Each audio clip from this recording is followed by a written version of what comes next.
কোনো যৌথ সম্পত্তিতে কোনো ব্যক্তি সেই সম্পত্তি যদি বিক্রি করে দেয়, কোনো ধরনের বন্টন ছাড়াই, সেই সম্পত্তি কোনো ধরনের ভাগ বন্টন করা হয়নি, সেখানে কিন্তু আপনার অংশ আছে, আপনার অধিকার আছে, সেই প্রপার্টি বা জমিতে আপনার অধিকার আছে।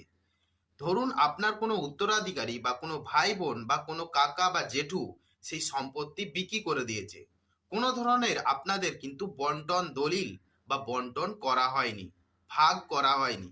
সেই সম্পত্তি আপনি কিভাবে ফেরত পাবেন? সেই ক্ষেত্রে আপনাকে একটা পার্টিশন স্যুট দেওয়ানি আদালতে অর্থাৎ সিভিল কোর্টে, তার সাথে কিন্তু ইনজাংশন জারি করতে হবে।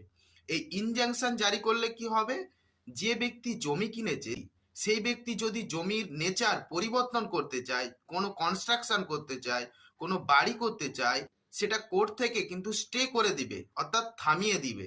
কারণ সেই জমিতে আপনার কিন্তু